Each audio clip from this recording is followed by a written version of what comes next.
Hi Kevin. I create a new way of keeping our inventory through Google Sheets and Google Form.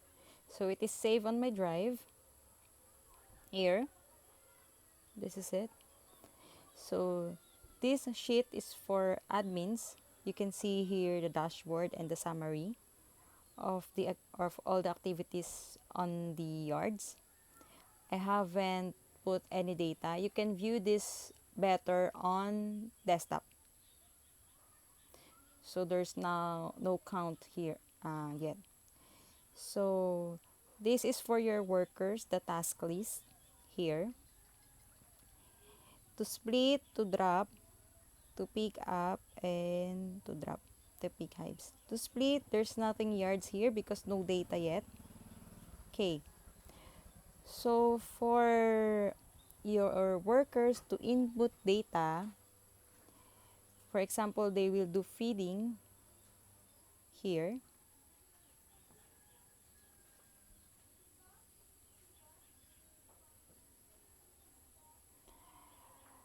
Let's, for example, me, I will create new data, new record. For example, I will perform feeding at Doan and hive count, I say 100. Second suppers is 200. Third is 300. 400. 500. 600. 700. 800. No. Maybe dead. Oh, dead hives, let's say just 10. Dead suppers 20. Dead nooks is, let's say, 30. And worker is me. Then I submit. Okay. So it should be recorded. Okay. It should be recorded.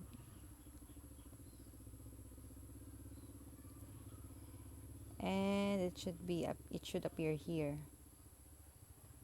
But wait, it's updating. You see the blue line there. Okay. So dead hives count and dead suppers, dead nooks.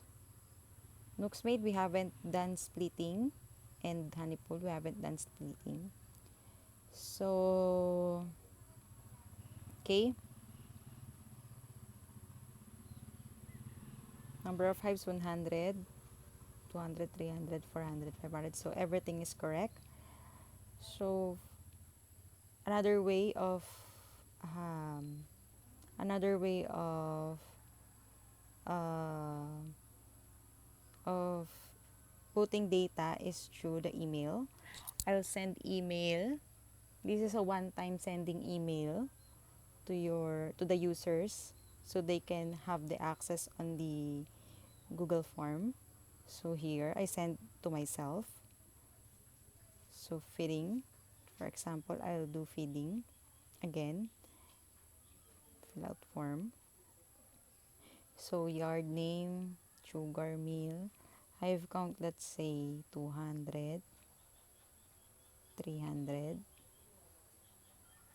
400, 500, 600, 20, 30, 40. Worker is me. Submit. Okay. So, okay. The next is we will do splitting. But in order to do splitting, we need to know the yard which has the most suppers. So we go to the task list to split. There's nothing. Oh yeah, it's updating. Here the most number yard with the most number of suppers is sugar mill because we put this from feeding. So we will do splitting on sugar meal, 300 number of suppers. Then um,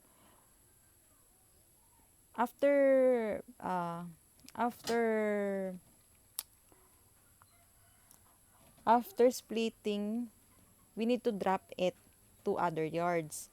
So to drop from what yard? So of course we are on we are on sugar mill that time. What is the nearest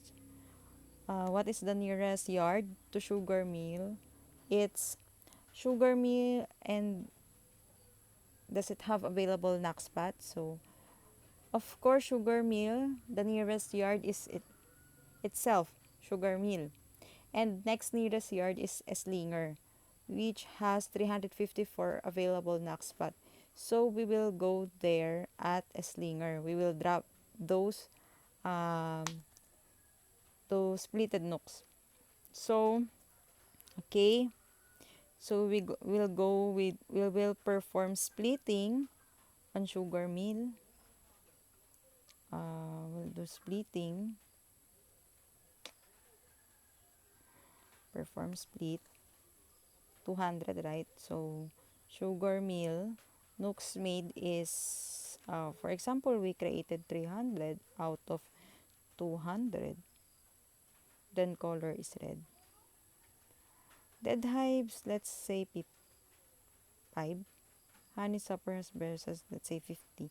Number of nooks load and track, we load all nooks made. For example, we load all. And then worker is me. Submit. Okay. Perform split. So, after performing split, we've seen a while ago in the task list that we will draft this to a slinger. So, we drop nooks.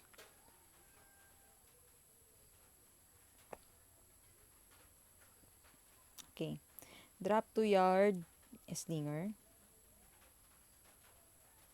Number of nooks, let's say 300. We drop all. And kit. Okay. Okay. So, after dropping, we will perform picking up of hives, which has the strongest, pick up of nooks, which has the strongest nooks. So, let's go to task. Let's see which which yards has the strongest nooks. It's sugar mill. It has 600 strong nooks. So, let's perform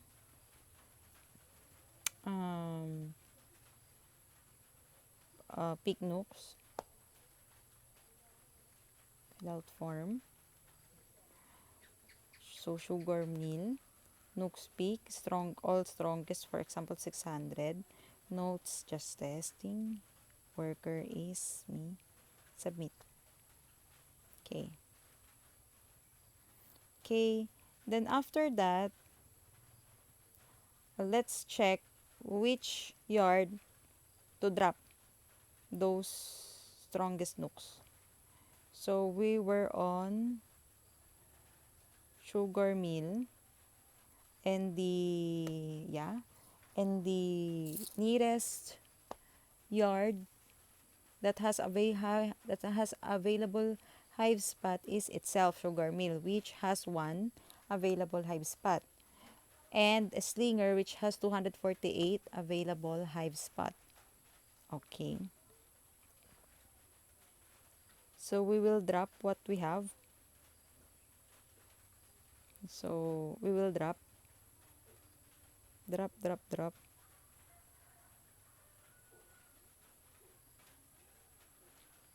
transfer. Okay, to a slinger, to yard, we transfer it Number of nooks transferred, let's say 200. And number of hives created, let's say 200. Number of hives created, 200. Worker, Keith, submit. Okay. Then after transferring nooks, we will perform grading. For example, we perform grading on yard doan. Just for example, grade A hives is for example 1, grade B 2, or let's say 10, 20, 30, 40. Okay. Okay.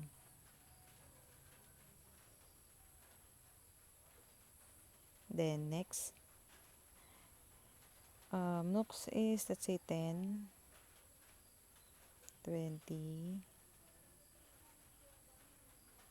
30. Next. And worker is let's say Q. Submit. Okay. Then we will have pick for sell. Pick for sell. For your doan, they pick hives, let's say 10, 50. And nooks, they pick 40. Worker is, let's say me. Okay. So let's check this on dashboard. On dashboard, drive. Let's see. It should be updating. Yeah, updating.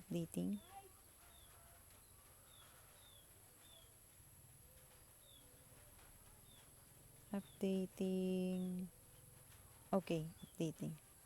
So dead hives count is 35, dead sappers 50, dead nooks 70, nooks made 300.